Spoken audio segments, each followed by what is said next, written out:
Hi guys. Welcome to welcome to today's session. So today we are going to be looking at Maths Paper 1.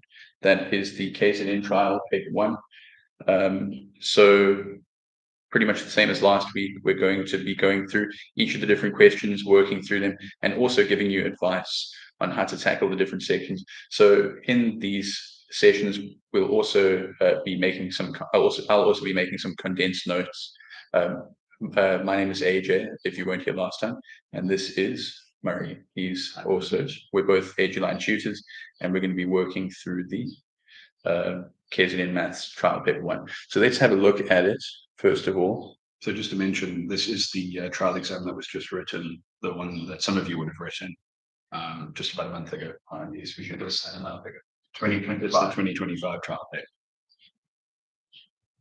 I knew I was missing something there. And if you don't know where to find it, then it is on Stanmore Physics. Okay, so let's have a look at the paper. So question 1.1 is algebra. I'm going to hand over to Murray, and he's going to go through some of the things. Sure. So what we're looking at here is we've got a pretty standard setup for question 1, which I'm sure a lot of you are quite familiar with. Questions of this type are quite similar, basically from the beginning of grade 11 until now. They're testing methods that go back to grade 9, some of them, and up to current work that we've seen. So the most routine questions are contained in 1.1. We're dealing with factorization, exponentials, a bit of quadratic equations, essentially. That's what they all are. Various types of quadratics, and we'll see which types when we get to them. Now, there's an inequality there that is a little bit different. It's not your standard quadratic inequality. We've got an inequality of two functions there. Yes. And then we've got the square root equation at the end. That's fairly normal, 1.1.4. So the most non-routine one that's in there is 1.1.3 because it's got exponentials and quadratics sort of mixed together. 1.2 here, this is our normal exponential simplification question, very common. We got our simultaneous, literally every exam has that. And then right at the end here, this is the marks, that the guys who are getting over 75, for example, should be very concerned with. These are your non-routine questions that you get right at the end of question 1. Well, even I would say 85. You don't want to worry about too much about question 1.4 unless you're getting like 85. Yeah. There's going to be marks for you to get somewhere else. These are some of the toughest questions in the exam. So, some of the time. This one actually I can see relates back to expansion from grade 10. Yeah, that's the type of one that it's going to be, but we'll see it when we get to it, guys. But yeah, a lot of the time I've noticed actually learners have a tendency to focus on 1.4 because they can't get them right, or their last question is not always 1.4. But what I would say is you want to be getting every single other question in question 1 right every time before you start dedicating a lot of focus to the last question. Mm-hmm. But if you are getting all the other ones right, practice them and figure them out. Yeah. So another thing that we're going to do is we're going to go through these ones on the board. If you haven't, so you should open the paper and have a look at the paper, but we'll also be writing the questions on the board as we go. So yeah, have a copy of the paper open, but we will be writing them out and doing working as we go. So Murray's going to tackle this one. Sure. Yeah, I'll start with the first one, guys. This is one that, I would hope is very familiar for most of you. If it isn't, then the area you really want to be working is actually grade 9, because like I say, they start us off with quadratics. I often say to my grade 9s, take a look at this. You've already learned something that will get you marks in your metric exam, because a quadratic equation is in the metric exam. So for 1.1.1, we have x squared minus 11x plus 30. So it's a standard quadratic and it's already equal to 0. So I don't need to bring anything over or do anything like that. What I need are factors of 30 with a sum that equals negative 11. So what I like to call this is the second type of trinomial that you get.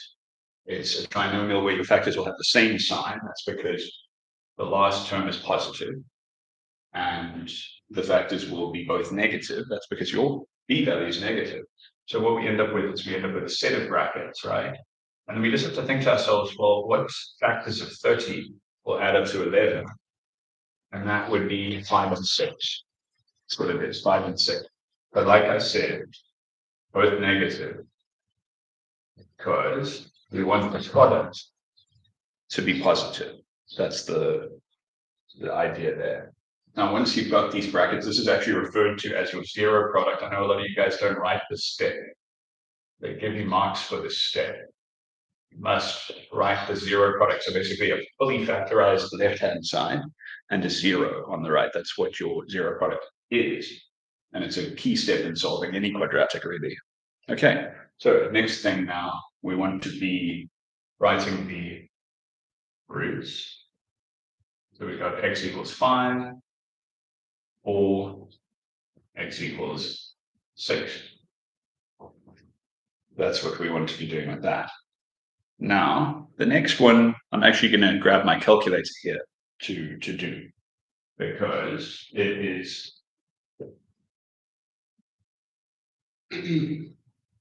it's the type of question that requires factorization.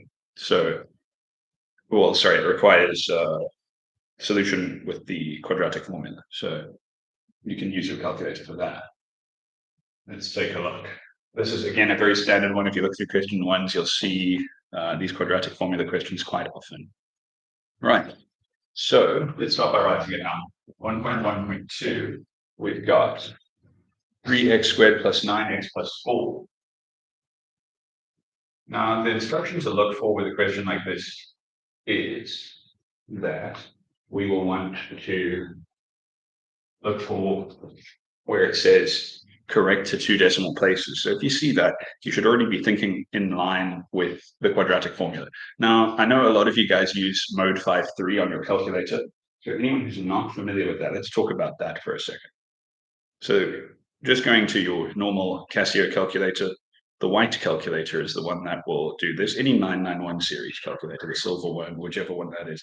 Some of you guys may not have a calculator that does this, but what you would do is you type in mode, then 5, then 3, and it asks us for coefficients. Now, A, B, and C, those values are 3, 9, and 4, and that's the same as, you know, the standard quadratic equation, which would be ax squared plus bx plus c equals 0, ready to solve, you know.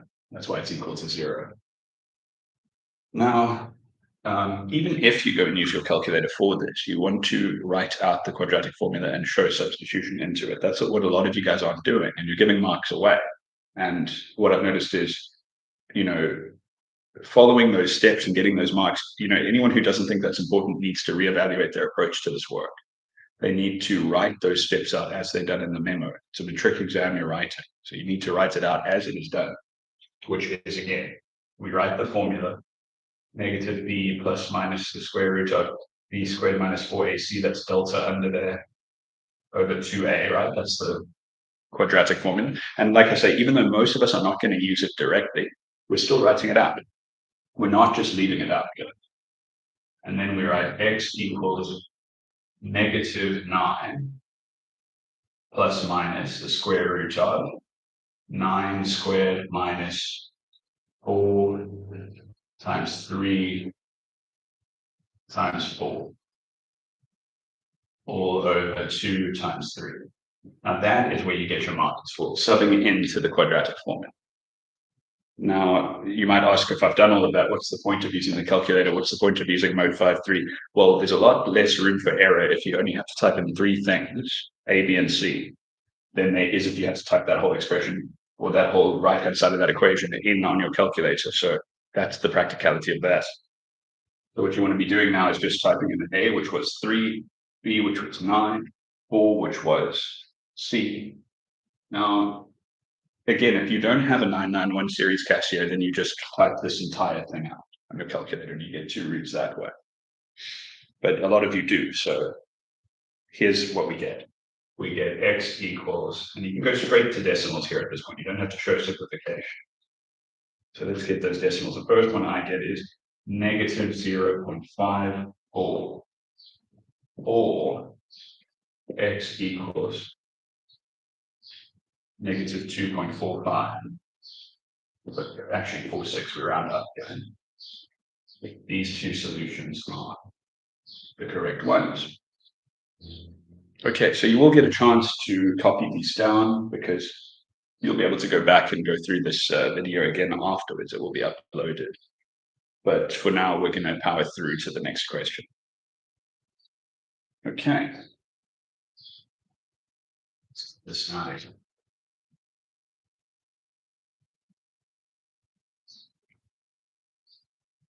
1.1.3. Less routine, and it's what you might see in question 1.1, because it's got a mixture of exponential and regular quadratic factors. But it really relates to that zero product concept that I spoke about earlier on. Everything on the left is factorized, and on the right, there's a zero. It's also an inequality, so we're going to need to consider what that will mean for the shape of the graph that we would get, the resulting graph. So let's think about it. If we go purely algebraically here just to get our critical values, that's probably the easiest way to go. We'll say half to the power of negative x times 3 minus x is less than or equal to 0. So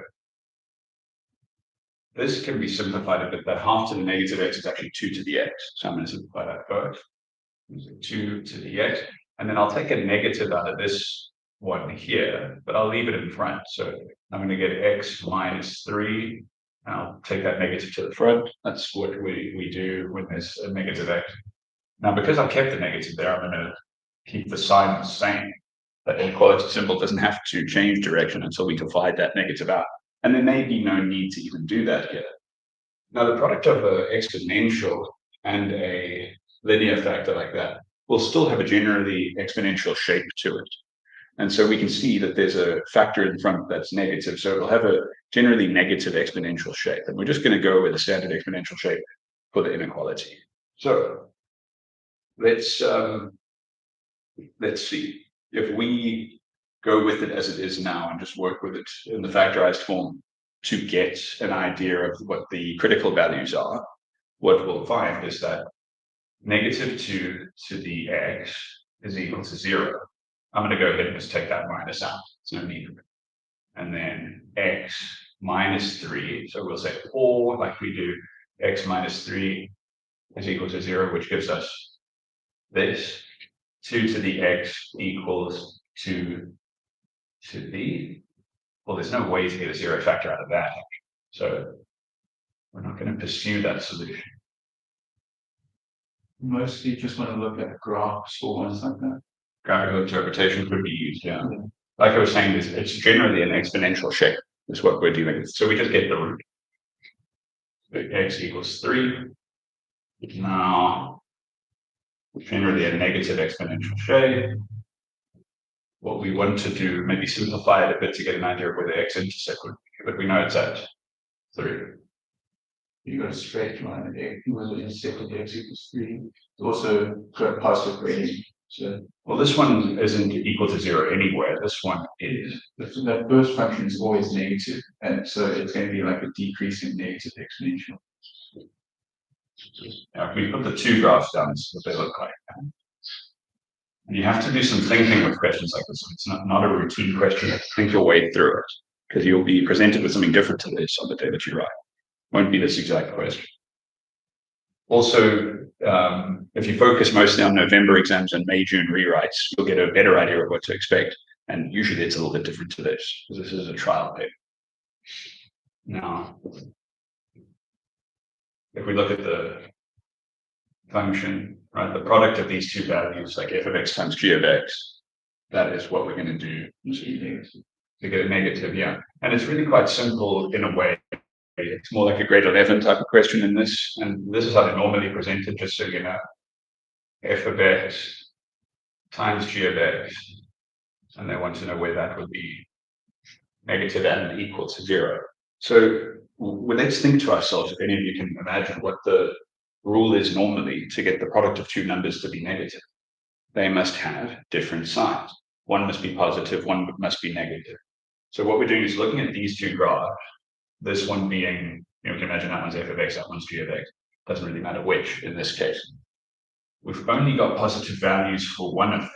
So that's what simplifies it. That's what makes it more like a grade 11 question. When we get down to the functions here in this paper, we may see questions where there's more solutions than this, because both functions can pass through the x-axis, right? Sometimes. Not in this case, though. So basically, after this point, I'm going to highlight this region. This is never going to go back over the x-axis, if you think about it. This one's never going to come back down under the x-axis. So we'll have a negative product because this one's going to be positive and that function down there is going to be negative forever after that point. So the solution then is, I'll just write it here. X is greater than 3. Greater than and equal to 3 because it's equal to 0 there. So the product would be 0. All right. So yeah, it actually boiled down more or less chiefly to graphical interpretation. But finding your CVs, there's often marks allocated for that. In a 3-mark question like this is such a simple inequality solution, it's likely that the other marks are for the CVs, critical values of the inequality. Okay. So now we've got 1.1.4, the standard square root equation. This is like the simplest of, sorry, not the simplest, but one of the most common of the grade 11 methods. So let's get right into it here. And grade 11 functions, I would say, is the main skill in paper 1 and grade 12. They just, derive and explore the concepts throughout other sections like patterns and stuff like that. But it's all grade 11 functions and algebra at the end of the day. Functions, patterns, and algebra. So we're looking at 1.1.4, and we've got the square root of 2 minus 7x plus 2x. What a lot of you guys end up doing is writing the square root over not enough of it or too much of it. So just a bit of a heads up there. Make sure that it goes over the right amount of the factors or terms in the expression on the left, or on the left side of the equation. So we've got equals to 0 there. So it's looking like it's almost ready to factorize, but there's a few things we need to do quickly before we can do that. So we bring everything that isn't square rooted over to one side. 2 minus 7x equals negative 2x. Then we go ahead and square both sides. Notice how I contained that negative in the bracket. You don't want to retain that negative until after you've square rooted. You want it to be gone because you're squaring the whole term. So what you end up with here is square root drops. You have 2 minus 7x. On the right here, you've got 4x squared. So that's looking pretty good. Everything over, I'm going to go to the right. It's up to you which side you guys want to go to. 4x squared plus 7x minus 2. So, is that factorizable? I wonder. Hey, it certainly doesn't have a common factor to remove. And just a word that goes back all the way to basically grade 9. The first step of any factorization is to remove the HCF from the whole thing. So you would take any common factors that there are between all three, but there aren't. So we've still got this in mode 5.3 here. You could use the quadratic formula, you can factorize it using grouping, whatever you'd like. But if you've got one of these calculators, which most of you do, just type in 4 equals 7 equals negative 2. And look at that. So this is a really good one to talk about. A lot of you guys are using these calculators to get the solution again, right? Like I was saying earlier, but you're not writing it out correctly and you're giving marks away. That would be easy to get. Like in the case of 1.1.2, we were saying we write the quadratic formula, we show the substitution, and then we write the two roots. It's not just about getting to the answer when there's 3 marks at stake. This has now given me 1/4. Take a look at what I do with that. I write a bracket here. I put the 4 over here from that quarter. So the root that gave me was x equals 1/4, but I'm building a bracket out of that. And I'm saying 4x minus 1. That's where the quarter goes. Numerator there, change the sign when you put it back in the bracket. The denominator there in front of x. The other factor, let's see what it gives me. Negative 2, so this one's easier. X plus 2. But this is a really good one for you guys to pay attention to, because I got 1/4, but the bracket that I wrote was 4x minus 1. And I make it equal to 0 because, again, what is that? That's the zero product. We get a mark for this. We leave that out. We're getting a whole mark away. 1 out of 5, guys. That's not good. Right? So you write that down definitely. And then you write those roots that the calculator gave. X equals a quarter, changing the sign from the bracket, but not from what we got on the calculator. Or not and or anything like that. X equals -2. There's a root. There's a root. That one's done. 5 marks, right? So 1.2. We're on to something a little bit more interesting now. Again, you will get a chance to copy all this down. You can go back and take it down if you haven't already. So 1.2, we've got exponential simplification.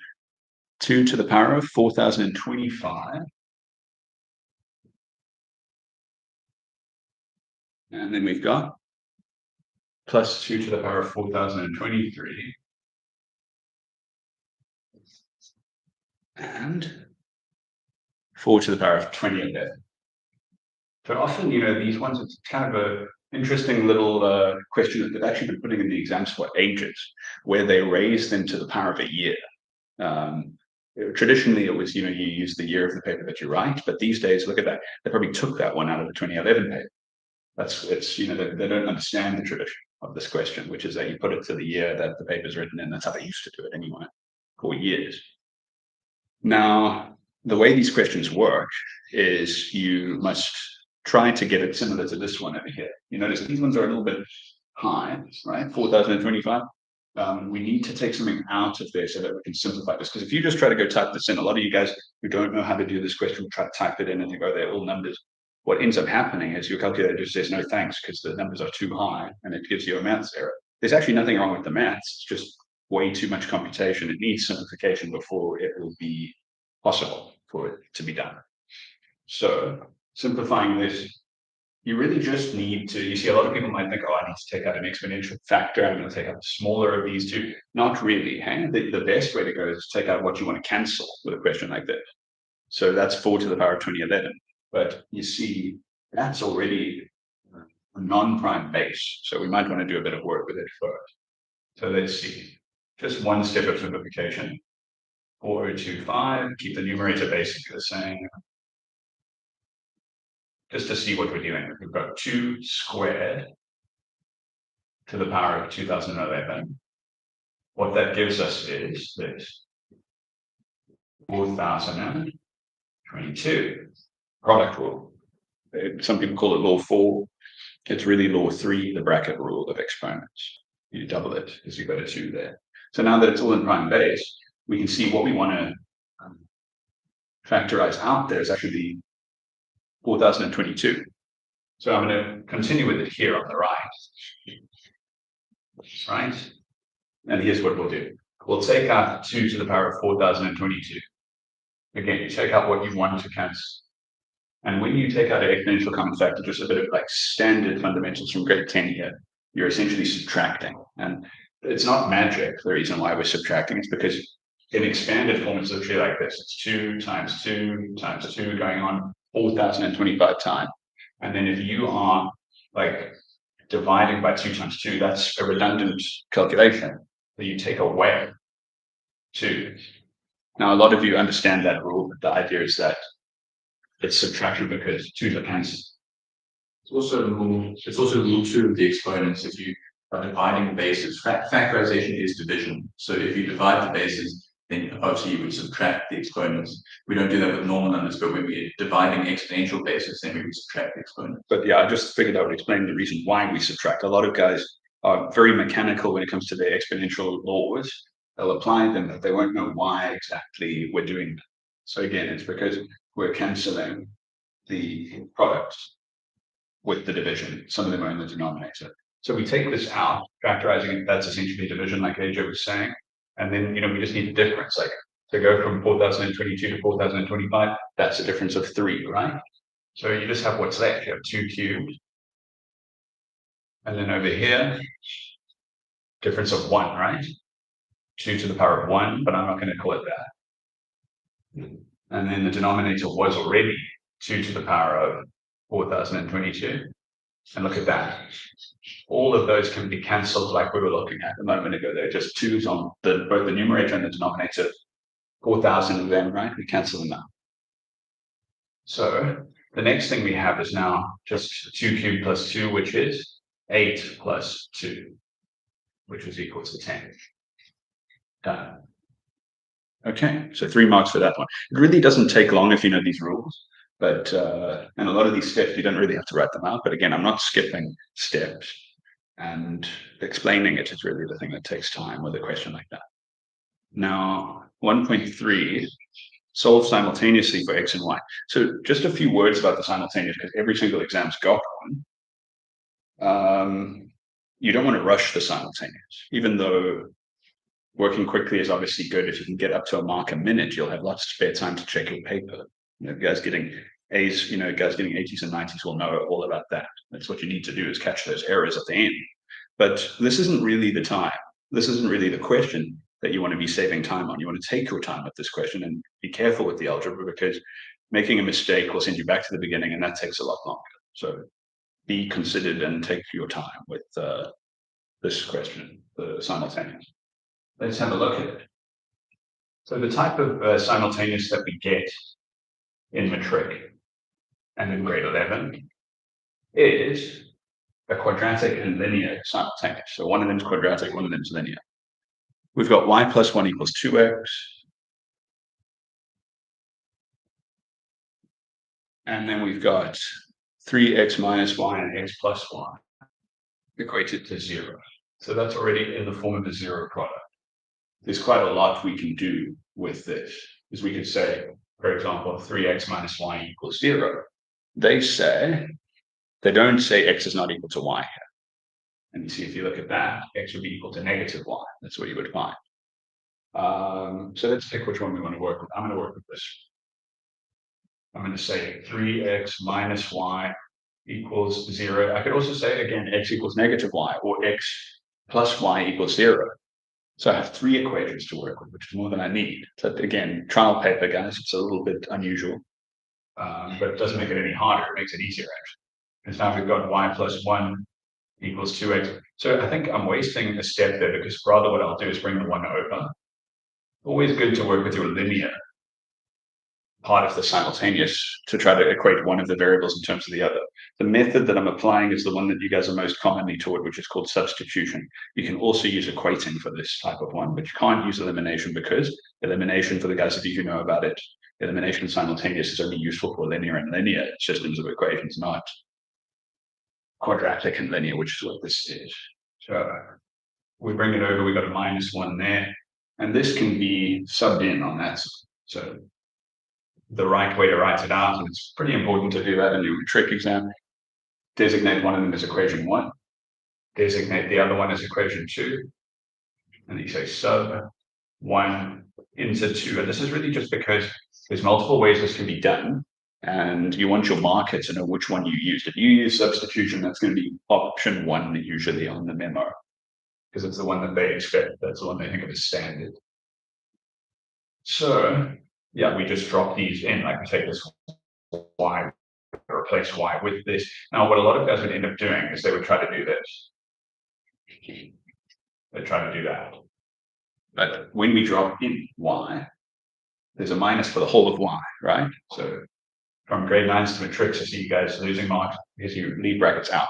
And just for the guys who are not sure where to put brackets, it's actually better to put more brackets rather than less. I would say you have fewer chances for error if you put in more brackets. If you think maybe I should put one there, you probably should, because it needs to distribute, and it needs to make that a positive one, basically, which I'll do here. And then 3x minus 2x is x. Bring that 1 over, x equals negative 1. That's the solution we get. Now, let's try it with that other bracket and see if we get a different solution from that. Possible that we might not. You'll get negative y, is what you'll get. Well, we'll sub back in to get y. That's what we'll do. But I'm just first going to check if we get a different solution from that second bracket. So what we'll find is we get x plus 2x minus 1 equals 0. Because again, that's what y was. I dropped this in. Don't need a bracket there, it's plus, but still, why not, right? More brackets are better than less. So we'll have 3x equals 1, x equals a third. And this is why I did that first. Because normally we get our 2x solutions, then we get our 2y solutions, then we write them out as coordinates. That's how they like it to be done in the memo. Take a look at the memo for these questions, guys. In the question 1, get it to the point where yours looks exactly like theirs. That's the best way to get the marks. And this is more or less what they would have there. You'll have these two and then you sub them back in. So you pick whichever equation you prefer. The easiest is that one, because y is the subject. So we're going to have y equals 2 times -1 minus 1, or y, and I'll put an or here because these two x's were the two solutions. Y equals 2 times 1/3 minus 1. Okay, so this is -2 minus 1, which is -3.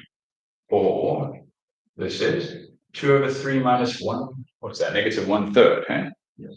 2/3 minus 1, just double checking. -1/3, yeah, that's what it is. -1/3. They're not too fussed about fractions here, guys. I'm not even going to bother changing it to a decimal because I know in functions and algebra you can give your decimals or you can give them fractions. They're fine with either. So what we will do with this is now we'll write them as coordinates. We'll say coordinate 1, which is -1, -3, or coordinate 2, which was 1/3 and negative. It's a 3 down. Yeah, sorry about that. -1/3. Okay. That's how they want these done. This one is, again, quite unusual because it's a trial exam. Normally the quadratic and linear are simultaneous. They don't spend any time getting creative with. They just give you the standard one and you get 5 marks. Up to 5, sometimes 6, actually. Now, 1.4 is interesting. Let's talk about it. It's taking us all the way back to grade 10. And a lot of you guys will see this on the day and not know what to do. So I'm just going to talk about the worst thing you can possibly do, which is sit there and think about that question for 10 minutes. 1.4. You want to just power through. Just go to the patterns, just see what it is. Or you finish the whole question 3, then you go back and look and see what it is. But here's what it is, because like I was saying, it goes back to grade 10. Let's have a look. They say 2 integers have sum of m and a product of n. So the first thing that they didn't say explicitly in the question, they didn't say with any specificity, is that you want to call one of them x and one of them y. They have a sum of n. A sum isn't just a question in maths, guys. It's specifically plus n. That sort of algebraic terminology is important to get a question like this right. And your optimization and stuff like that. If you're calling all the stuff you do a sum, then you're not being specific enough in how you refer to the questions. A sum is a plus. They're problems. They're maths problems, they're maths questions. They're not sums, right? They can be all kinds of things. This is a sum because I added them together and it gave me m. Then they say a product of n. So x, y, that's a product, right? Multiplication gives you a product, division gives you a quotient. Standard terminology there. It's not advanced terminology. It should be the type of terminology you're using. xy equals n. Now, just because I've done a lot of grade 10 papers, I've seen ones like this before. Basically, what you want to do is square one of the sides because they say determine an expression for the sum of the squares of the 2 integers in terms of n and m. So I'm going to go ahead and square this one.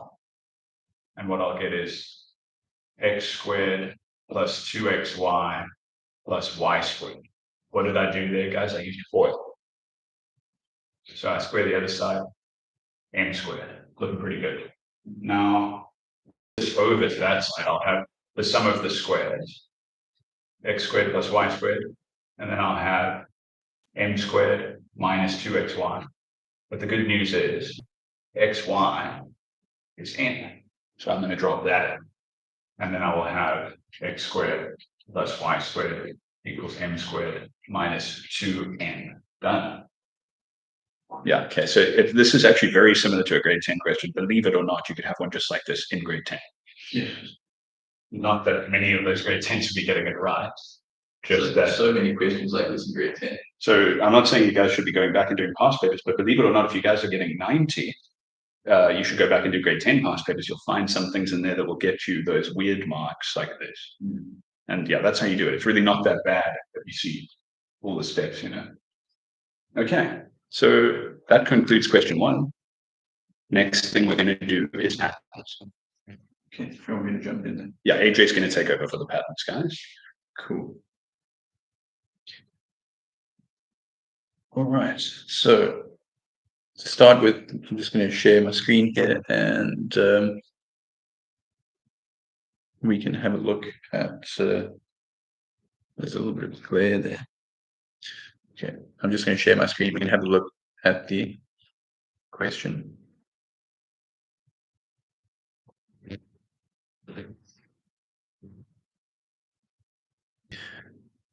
All right, so the first question we're looking at there, it's a patterns question. We've got an arithmetic sequence, and it's given in terms of x. So what we're going to need to do there is work out the value of the actual sequence first. You should know that when you see patterns in terms of x. Sometimes the patterns are in terms of x in such a way that you can't solve for x, like more practice.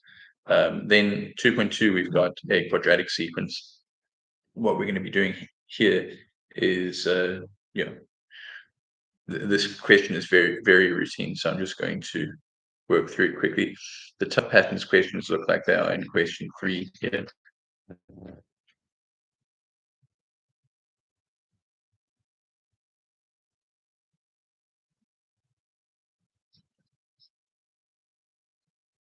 Can you just shut the door when you question?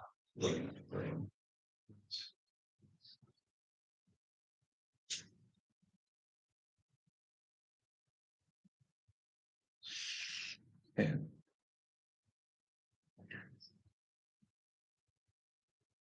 All right, so here's our pattern: x minus 3, 2x plus 1,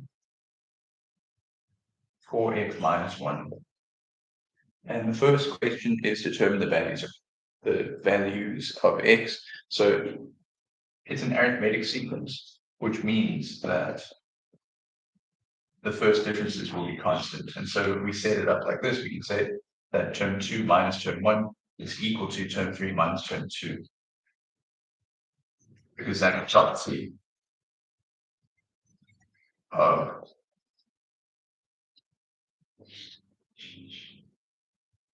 arithmetic sequences. Okay. And don't forget to put these two terms in brackets, right? Because again, just like with the previous question, whenever you subtract something which has two terms, you want to put it in brackets. Okay. So let's just go ahead and solve through this. Bring the negative in there. It's going to change the sign of both of those terms. And then we are going to add up our x's, 2x minus x, 1 plus 3. Okay, finally, we're going to bring all of our x's to one side.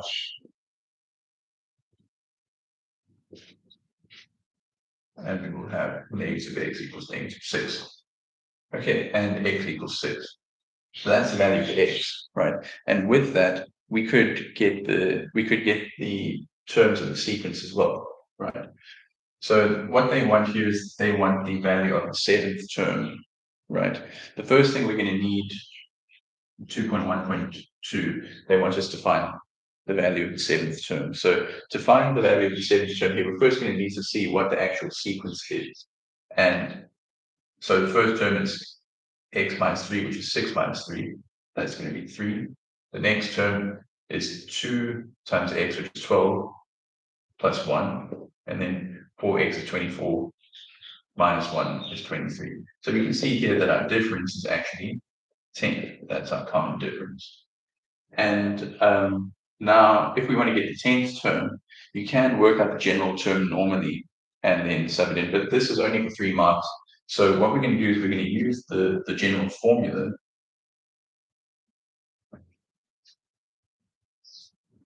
And then without calculating the general term, we're just going to sub in the n values. We're going to sub in the n value of 7. We're going to sub in a value, which is the first term. Remember, a is the first term. And the difference is 10. And that will give us term 7. So term 7 is 3 plus 7 minus 1 times the difference. 3 plus 6 times 10. We see that term 7 is 63. Okay. All right. Moving on to the next one now, we've got a quadratic pattern. We've got a quadratic pattern. And the pattern is 2, 7, 16, 29. So they want us to work out the fifth term of the sequence. And so in order to do that, so normally with a question like this, they would say write down the fifth term of the sequence because it's only 1 mark. You're only going to get a mark for the answer. And that means what you can do is you can just extend the pattern. And that's going to help us when we have to find the general term. So we extend this pattern. The first difference is 5. Then we've got 9. Then we've got, I think it would be 13 here. And then our second difference, which should be constant, right? Quadratics have a constant second difference. The second difference is 4. All right. Now, if we want to extend this pattern, what we have to do is add on another second difference. 13 plus 4 is 17. And then we're going to add 17 onto that, 29. 17 plus 29 is going to give us 46. Okay, so the answer for 2.2.1 is just 46. Okay, and we're going to use that for the next question. The next question is, show that the sum of the first differences of the quadratic sequence can be given by Sn equals 2n squared minus, plus 3n. Okay, so they've told us what the sum is of the first differences. Now, notice that they're not asking for the general term of the quadratic sequence here. They're asking for the sum of the first differences, which is slightly different. The sum of the first differences is related to the quadratic, but it's slightly different. So we actually want to look at these first differences as an arithmetic pattern in their own right. So if you've got a quadratic pattern, then the differences will be a linear pattern, right? And that's because they have a constant difference of 4. So we want to find the sum formula for this sequence 5, 9, 13, 17. So we know that the sum formula is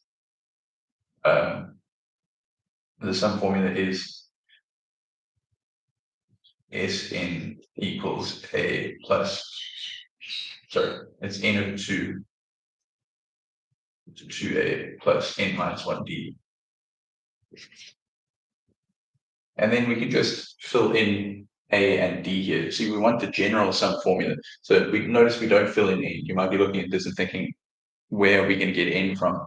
We don't have to get n because this sum formula is designed to give us the sum for any n value that we sub in. If we sub in n equals 5, then that will be the sum of the first 5 terms. But anyway, we're going to work that out just by subbing in a and d and then simplifying. So the a value in the first term is 5 of the linear sequences, and the difference is 4. And then we just simplify. So keep the n over 2 in the front. We've got 10 plus, over here, some guys get confused with this, right? Because the difference is written at the end, and that's a little bit weird, but it's the same as if that 4 was in the front. We just multiply the 4 into the bracket. So we have 4n minus 4. Then we've got 2 numbers. So we've got 4n. 10 minus 4 is 6. And then we're going to bring the n over 2 in. So what we're doing here is we are timesing by a half, right? Which means everything is going to be divided by 2, right? 4 over 2 is 2. N times n is n squared. Half of 6 is 3, and then we'll have 3n. Okay, so we're bringing an n in there, and we're dividing by 2. as we go. And that is the same thing as the sum formula that they asked us to find previously. Okay. Oh, looks like I skipped one. Okay, so this is actually 2.2.3, guys. This is, I skipped the, I thought they were asking for the nth term. They normally will ask for the nth term of the quadratic sequence first. This is for 2.2.3. This is the sum of the first differences, the sum formula for these first differences. But we're also going to find the general term of the quadratic sequence. I got a bit confused there. Like, I thought they asked us for the general term, and they did. But then for some reason I moved on to 2.2.3. Okay, so for the nth term of a quadratic sequence, now we look at this original quadratic sequence again. So we're looking at this sequence, and if you remember, there's formulae for all of this. Let me just make some space here. So the formula is in the form Tn equals an squared plus bn plus c, which is a normal quadratic formula, right? There's a squared term, there's a linear term, and then there's a constant term. And we find the coefficients for this by using some formulae that we have to memorize. So there is a way to do it using simultaneous as well, that way used to be much more popular, but now we just pretty much always write formulae.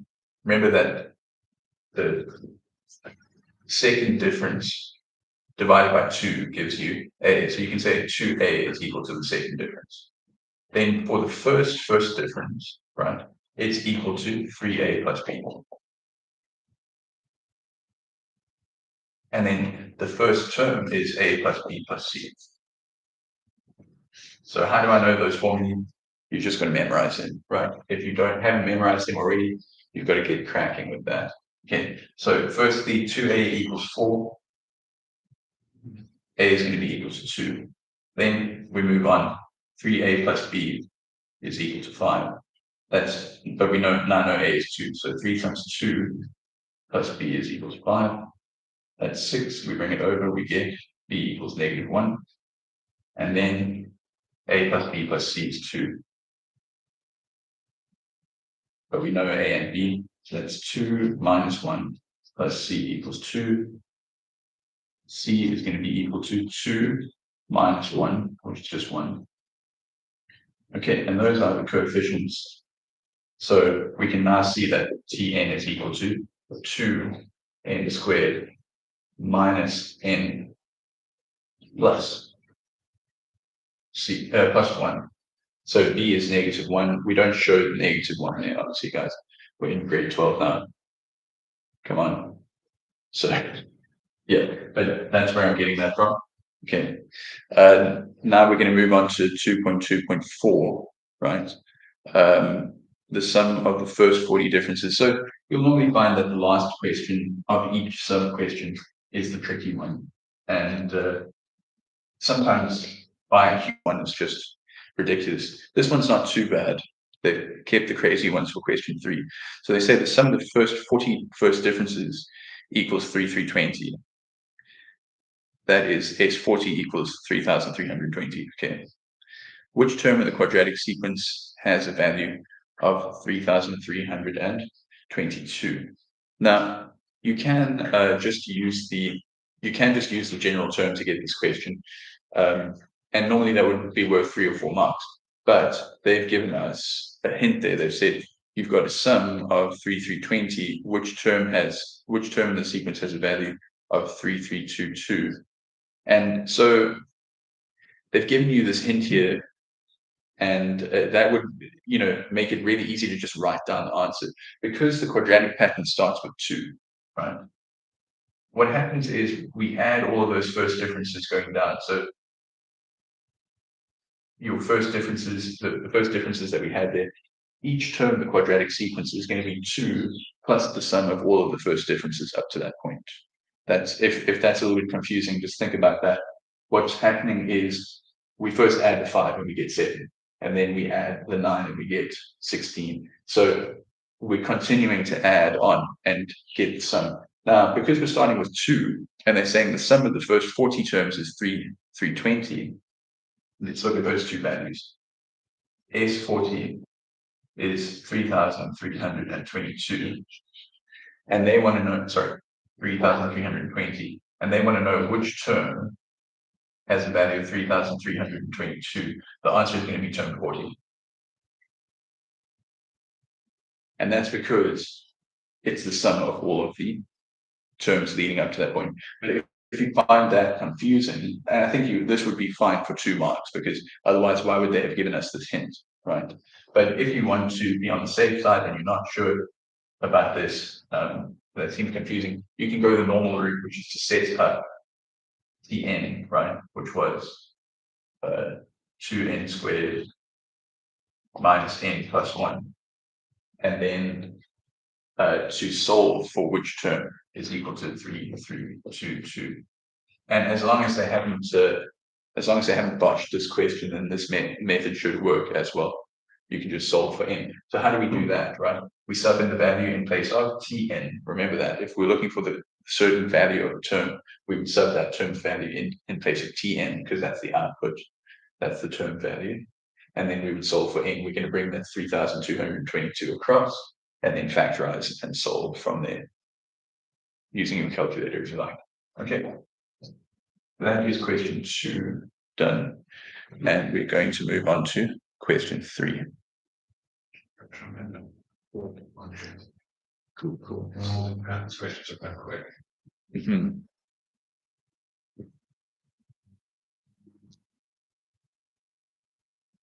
Okay, so sharing screen.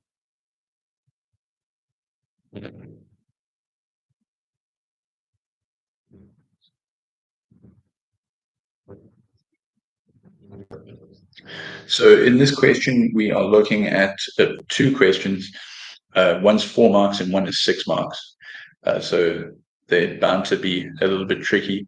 But actually, yeah, question 3.1, they say determine the number of terms in the following geometric sequence. That's a really straightforward one, guys. All you have to do there is find the ratio. We can see what the first term is, so that's A and R sorted out.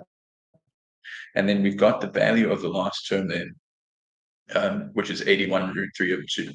Now, one thing that I've seen some guys working through this question, and one thing that's a little bit tricky is that the ratio is actually root 3. And so some guys battled with the surds, but yeah, we're going to work through it now.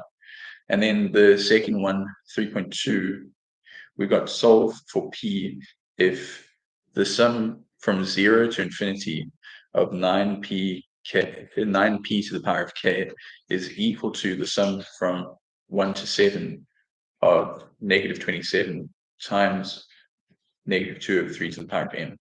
And p is in between negative 1 and 1.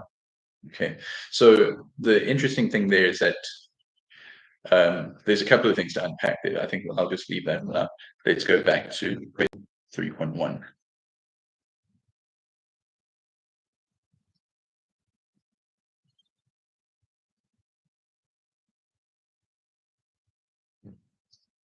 So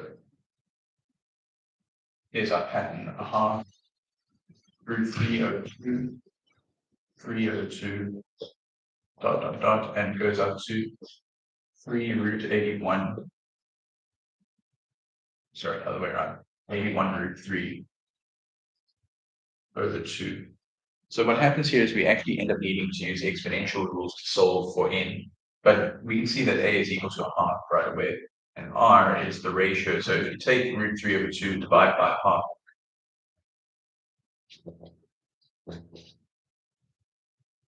divide by 1 over 2, you get root 3. And then knowing those two things, we can just set up our general term or our general formula, fill in that value of Tn, and we'll be able to solve for the value of n. So Tn is equal to a times r to the n minus 1. That's your general formula for geometric sequences. So we want to fill in the final term's value over here. And then the first term is a half. The ratio is root 3 to the power of n minus 1. Now, looking at that, this looks like it's going to be difficult to solve for n. The first thing we can do is multiply by 2 on both sides. that will get rid of the halves. And we can do that because this half is not affected by this exponent. So that is a sort of rookie mistake. If you in the like sub 50% category, then that's something you want to watch out for. I see a lot of guys making that mistake, applying this exponent to this a value. It only applies to the ratio. Okay, the exponent only applies to the factor that it's right next to, unless the factors are in brackets. Okay, so we have 81 root 3, and then we have root 3 to the n minus 1. We're still not going to be able to solve this very well in the form that it's in. And so I saw somebody try to use anti-logs to solve this, and that was quite interesting. They actually managed to do that. That was pretty cool. But exponent rules are going to be the better way to go. It's the fundamentals, right? So these are both base 3s. This I can write as 3 to the power of 4, and that would be 3 to the power of a half. So 81 is 3 to the power of 4, root 3 is 3 to the power of a half, and then we've got 3 to the power of a half on this side as well. So it's going to be 3 to the power of 4.5, which is 9/2. And on this side, we multiply these together, so we have a half n minus a half. Oh, I forgot the base 3. Okay, we're going to drop those bases down. Now we're going to get rid of the bases, because if the bases are the same, then we can say that the exponents have to be the same as well. So we have 9/2 equals a half n minus 1. We can double everything up to make this a little bit easier for ourselves, and then bring the 2 over. So n is equal to 11. Final term in this sequence is the 11th term. Okay, there's a lot of algebra there, but the principle of this question is really straightforward. When they ask you to find the term number of the final term, you should know exactly what to do there. We take the value of that final term, sub it into the equivalent formula, and solve for n. Okay. So I'm explaining quite a lot here, guys. I think a good approach is maybe even to just try and work through these and then see how your solution compares to mine. So work along as we go as well. 3.2. Now, I said there was a lot to unpack here. First thing we've got here is the sum from 0 to infinity, when p is equal to 0, of 9p to the power of k. So this, first of all, they've told us that p is between -1 and 1. So if you're sharp and if you've done your practice, then you would know that they're hinting at the fact that this is a sum to infinity, right? It's obviously a sum to infinity. It's converging. So we can only use the sum to infinity formula if p is between -1 and 1, right? K is not the index here. So we've got to be careful. K is not the index. That means that our final pattern is still going to contain K, but P is going to be filled in as we go. And then on the right-hand side, we've got a different index. We've got the sum from m equals 1 to 27. Sorry, to 7 of -27 times -2/3 to the power of m. And that's a pretty straightforward sum, right? We just need to work it out. But I always say to guys, especially if you feel like you're intimidated by sigma notation, the first thing you need to remember is you've just got to write out the sequence, right? It's not going to look as scary once you've written out the sequence. So you've got to write out a few terms, starting from the lower index here, which is 0 on the left-hand side, which is 1 on the right-hand side. And we're going to see what it looks like after that. So that's what sigma notation is. You're just supposed to expand it. So when p is equal to 0, we've got 9 times 0 to the power of k, and that's going to be 0. Then the next one is 9 times 1 to the power of k. Then we've got 9 times 2 to the power of k, and so on and so forth up to infinity. On the right-hand side, we've got -27 times -2/3 to the power of 1 plus -27 to the power of -2/3 to the power of 2. And we're not going to be able to work this out like this. We've got too many terms, right? We've got 7 terms. It's going to get crazy. You could write them all out and just work it out in your calculator, especially if you have a small number of terms. But here, we're not going to do that. So the reason why we want to write stuff down in this case is so that we can double check what the value of A is and what the value of R is, right? A value is your first term, the R value is your last term. And then we're going to think about which formula we want to use for each of these. On the left-hand side here, we've got a sum to infinity. So we want to use the S infinity formula, which is A over 1 minus R. Okay. A over 1 minus R. And one thing that I'm seeing here is that the first term here is 0. So this is quite an interesting curveball. Like this is a difficult thing for a lot of guys. They'll be looking at this and saying, well, then the sum to infinity is 0, isn't it? But like the problem here is that we can see that all of these other terms are not going to add up to 0. And okay, I need to backtrack here. They actually said that K is the index here, not P. And I was so adamant about that. Okay, so K is the index, which means that this is going to be 9p to the power 0 plus 9p to the power 1, 9p to the power 2. Okay, and so yeah, some formula there would be A over 1 minus R. That's the sum to infinity formula. On the right-hand side here, we've got another geometric sequence, right? We can see it's geometric because we've got a exponent there to the power of m. So if it was a coefficient, like if we were multiplying, then it would be an arithmetic sequence. But you can also double check that just by using your calculator. So what happens here is this first term would be equal to negative 27 over 3 is going to be negative 9 times 2. Negative 2 will give you 18. Right? And then we have negative 27 over 3 squared, which is going to give you 3 times 4, which is 12. And that's going to continue on like that. Anyway, our ratio here is going to end up being negative 2 over 3. This is normally going to be the ratio, but you should double check that, like especially if you haven't been doing too many of these, you should double check what the ratio is by writing out the pattern, simplifying it, and then dividing to find out what the ratio is. The next one is going to be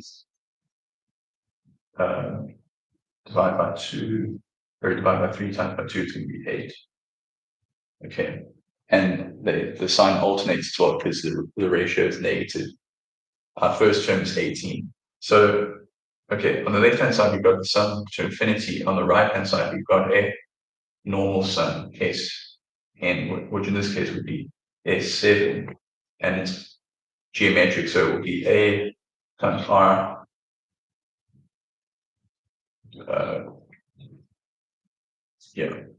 A times R to the power n minus 1 over R minus 1. And then these, you're going to remember that these are two separate sequences. So this is a different A value to this, and these are different R values, right? The left-hand side and the right-hand side are not the same. So A, in this case, is going to be the first term, it's 9 times p to the power 0, that's just 9.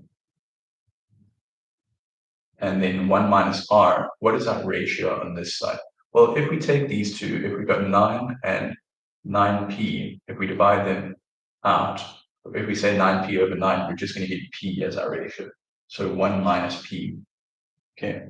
And that's not going to be a problem because this is the p that we're going to end up solving for to get, the answer that they want. Next, we've got A times R to the n minus 1. The A value there, the first term there was 18. And then we've got the ratio, negative 2 over 3 power of n. In this case, n was 7, right? 7, put that in brackets, minus 1 over R minus 1, negative 2 over 3 minus 1. So on the right-hand side, I'm just going to make my life a lot easier and fill all of that into my calculator, because you can see that it's all just regular numbers.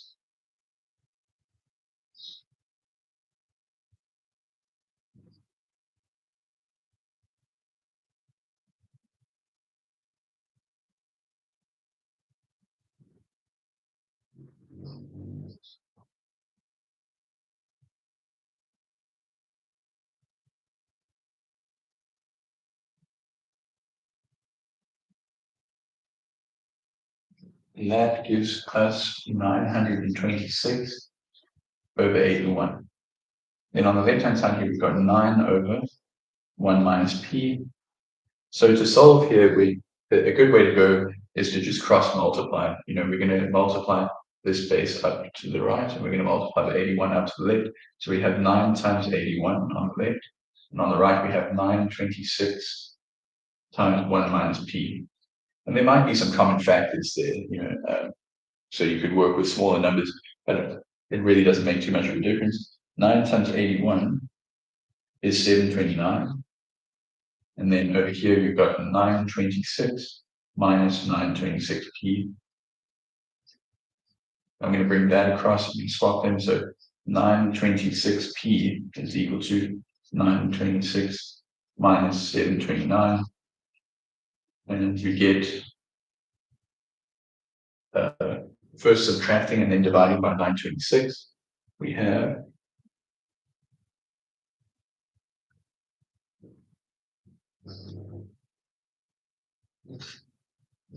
197 over 926.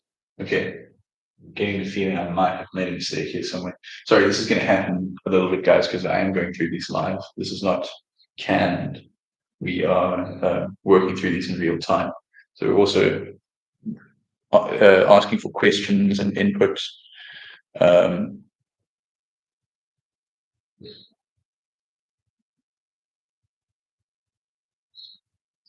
Okay.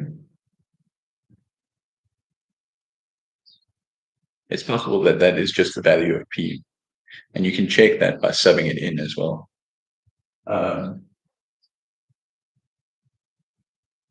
Anyway, I think let's just leave this one. We'll come back to see what Memo has to say about that. Memo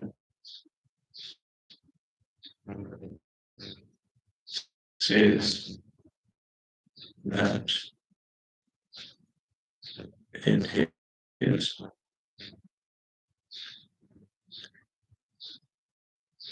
197 over 926. Okay, so that's what I got.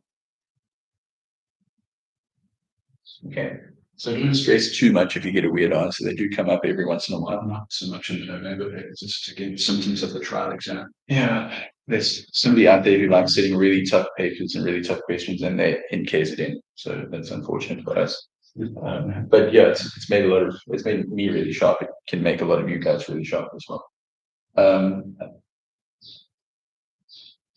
I think I'm gonna end this one early, if I don't know if that's all right with you. Fine. Yeah, I think for today, I'm just gonna end early. So yeah, remember, share the link with your friends, guys, and if you are watching this video after time, we are live on Sundays between 11 and 1 p.m. And there's also Q&A. So if you guys, while we are going through papers, you guys can submit questions, and we'll go through them as well. That's a really great opportunity. Thanks very much. Right. Thanks very much for everyone who joined. So the center number as well is 072 600 2627. Right. That's through your questions, guys. That's the Edgeline number. You can send them through there.